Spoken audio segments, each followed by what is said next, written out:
One of the Pentagon cases reported by the New York Times was an encounter by naval aircraft about 200 miles of the coast of San Diego, California. 5,500 people that were on the Nimitz in 2004 when this happened, and I guarantee every single one of them knows that this event happened.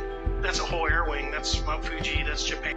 Commander David Fravor was leading a training exercise from the USS Nimitz Carrier Strike Group when he was abruptly ordered to investigate an unknown target that had appeared on one of the ship's radar scopes. We have real-world tasking, so we're like, okay. He and another FAT Super Hornet, each carrying 2 airmen, zoomed towards the coordinates. It's myself and my Wizzo, and the other pilot and the Wizzo in the backseat of that airplane, so there's 4 of us.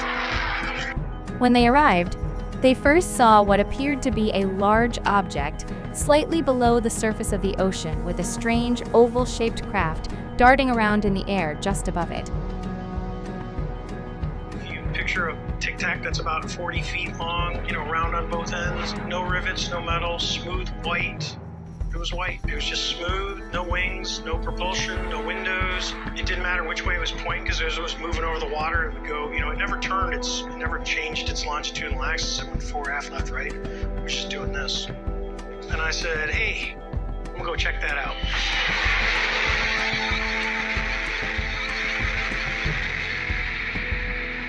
And all of a sudden you just see it turn its body and go, whoop, and start coming up at you. You go, that was rather interesting.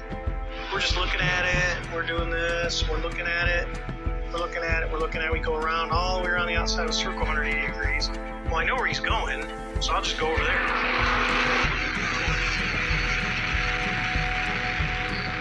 So this thing goes, poof, and it's gone. I mean, literally, that fast. Gone.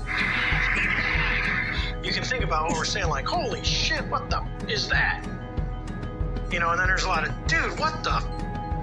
Did you guys see that? Do you guys see it? And they're like, it's gone. We don't see shit.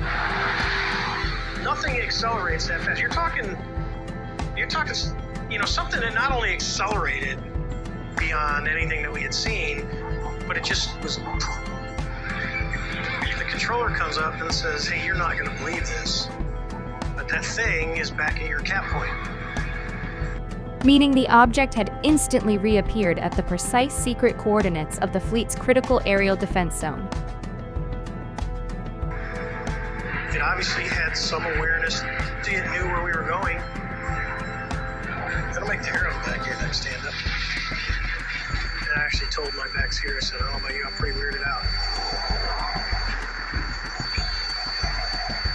War jets, equipped with the Navy's most advanced radar visual tracking systems, were scrambled this time, capturing the object on camera. First thing he gets is a little blip on the radar. He puts his cursors over it, and he tries to grab a lock on it. Basically, when you take a lock, you tell the radar, look at that location and stare at it and put all your energy on that point. Well, as soon as it does it, the radar gets indications that it's being jammed by the object it's trying to lock. The infrared sees differing temperatures, so the tic-tac is actually hotter than the air around it. It doesn't have to be by much, but it's going to appear white.